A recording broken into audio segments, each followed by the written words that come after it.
Big boss 19 में entry के बाद से ही तान्या मित्तल कंटिन्यूअसली कंट्रोवर्सी में है।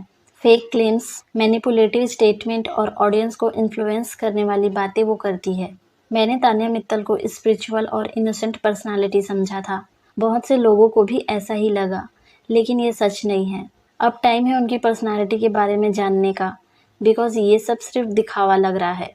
तो आज हम तान्या मित्तल की कंट्रोवर्शियल जर्नी और उनका असली सच एक्सपोज करेंगे। तान्या मित्तल कौन है? तो इनको अधिकतर लोग बिग बॉस 19 में आने के बाद से ही जान पाए हैं। ये स्पिरिचुअल कंटेंट क्रिएटर हैं, जो खुद को स्पिरिचुअल इन्फ्लुएंसर और मोटिवेशनल पर्सनालिटी की तरह प्रेजेंट करती हैं। उनका एक बिजनेस भी है और साड़ियों के फैशन से रिलेटेड कंटेंट बनाती हैं। अभी तान्या बिग बॉस 19 में कंटेस्टेंट है, जहां उनकी एंट्री होने के साथ ही वो कंट्रोवर्सीज में आ गई हैं। मुझे बॉस या मैम कहकर बुलाओ स्टेटमेंट। दूसरी, अशनूर कौर से झगड़ा। तीसरी, महाकुंभ और पहलगाम वाले स्टेटमेंट। चौथी, एक्स बॉयफ्रेंड ने लगाई शॉकिंग एलिगेशन। सोशल मीडिया पर उनको राखी सावंत और अर्शी खान जैसे ड्रामा क्वीन से कंपेयर किया गया है।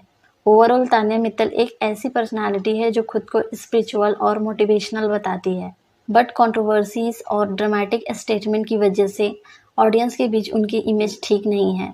अभी रिसेंट की इन चारों कंट्रोवर्सी को वन बाय वन करके एक्सप्लेन करती हूँ। मुझे मैम या बॉस कहकर बुलाओ, ये स्टेटमेंट है उनका।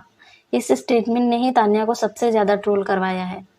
मैटर ये है कि ये चीज़ उन्होंने बिग बॉस 19 में हाउसमेट से बोला है। मुझे मेरा नाम लेकर मत बुलाओ, मुझे बॉस या मैम कहकर बुलाओ, ये स्टेटमेंट था उनका। उनकी इस बात का मतलब ये था कि तान्या खुद को घर में एक रिस्पेक्टफुल पोजीशन में दिखना चाहती है। शायद उनका ये इंटेंशन था कि लोग उन्हें सीरियस लें और उनकी लीडर इमेज बनी रहे। ये सुनकर हाउसमेट्स कंफ्यूज थे। बाकी कंटेस्टेंट को ये बात स्ट्रेंज लगी, बिकॉज शो में सब इक्वल होते हैं। फिर क्या, सोशल मीडिया ट्रोल्स शुरू हो गए। पब्लिक ने बोला, ये कौन सा स्पिरिचुअल इन्फ्लुएंसर है जो रिस्पेक्ट डिमांड कर रहा है। मीम्स बनने लगे कि बॉस भी खुद और फॉलोअर भी खुद। आई थिंक रियल में ये स्टेटमेंट तान्या की पर्सनालिटी के बारे में बहुत कुछ बताती है। वो खुद को ऑर्डिनरी कंटेस्टेंट नहीं बल्कि एक हाई लेवल पर देखना चाहती है, जो सही भी है। खुद को ऊंचाई पर देखने के लिए चीज़ें करना गलत नहीं है। और मे बी वो सोच रही होगी कि ये यूनिक डिमांड उन्हें बाकी लोगों से अलग दिखाए, बट हो इसका उल्टा रहा है। ये वाला झगड़ा भी तान्या मित्तल की कंट्रोवर्सीज में से सबसे ज़्यादा वायरल हुआ था। बिग बॉस 19 के घर पर अर्ली डेज में ही अशनूर कौर और तान्या मित्तल के बीच जोरदार डिबेट चालू हो गई। अशनूर ने तान्या के एटीट्यूड और बॉसी नेचर पर ऑब्जेक्शन उठाया। तान्या को लगा कि अशनूर उनकी रिस्पेक्ट नहीं कर रही है। बहस बढ़ते बढ़ते तान्या ने अशनूर को बदतमीज बोल दिया। हाउसमेट्स शॉक हो गए। कंटेस्टेंट को लगा कि तान्या बिना वजह अग्रेशन दिखा रही है। पब्लिक साइड की बात करें तो फैंस का ज़्यादातर सपोर्ट अशनूर के साथ था, क्योंकि वो पहले से ही एक पॉपुलर टीवी एक्ट्रेस है और उनकी इमेज स्वीट और हम्बल भी है। इस लड़ाई के बाद तान्या की इमेज और नेगेटिव हो गई। लोग उन्हें एरोगेंट और फेक स्पिरिचुअल बोलने लगे।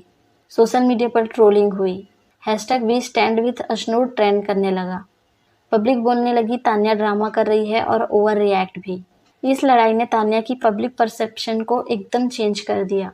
लोग उन्हें इंस्पिरेशनल फिगर से ज़्यादा कंट्रोवर्शियल कंटेस्टेंट मानने लगे, जिसमें शुरुआत में क्वेश्चन उठे, बदतमीज का टैग किसे मिला, अशनूर या तान्या।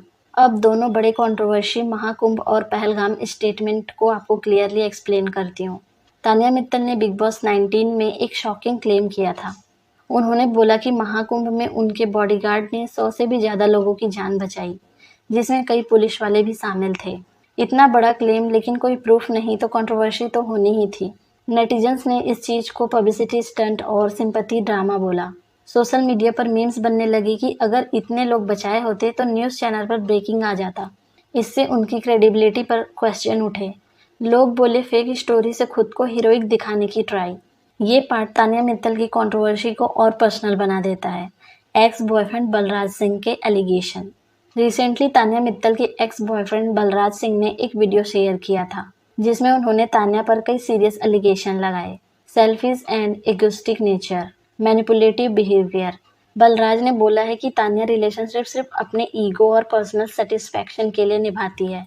जब तक सामने वाला उनके काम आता है तब तक वो साथ रहती है, वरना छोड़ देती है। उन्होंने एलिगेशन लगाया कि तान्या लोगों को इमोशनली मैनिपुलेट करती है। वो दूसरों को यूज़ करती है अपनी इमेज और बेनिफिट के लिए। बलराज ने बोला कि तान्या रोमांटिक रिलेशनशिप को भी एक तरह का पावर प्ले मानती है। उनके लिए इंसान की फीलिंग से ज़्यादा उनकी ओन इमेज एंड कंट्रोल मायने रखते हैं। ये एलिगेशन लगते ही तान्या की स्पिरिचुअल इन्फ्लुएंसर वाली इमेज और भी ज़्यादा डगमगा गई है। इससे तो ये लगता ही है पब्लिक के सामने मोटिवेशनल टॉक्स और प्राइवेट लाइफ में मैनिपुलेशन।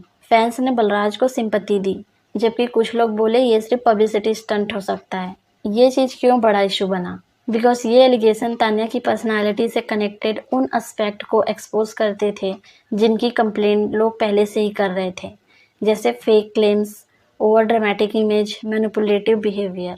यानी उनके एक्स बॉयफ्रेंड की बात पब्लिक के डाउट को और स्ट्रॉन्ग कर गई।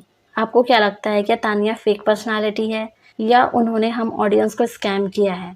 अपना ओपिनियन बताना, उसके बाद लाइक, शेयर और सब्सक्राइब भी कर लेना।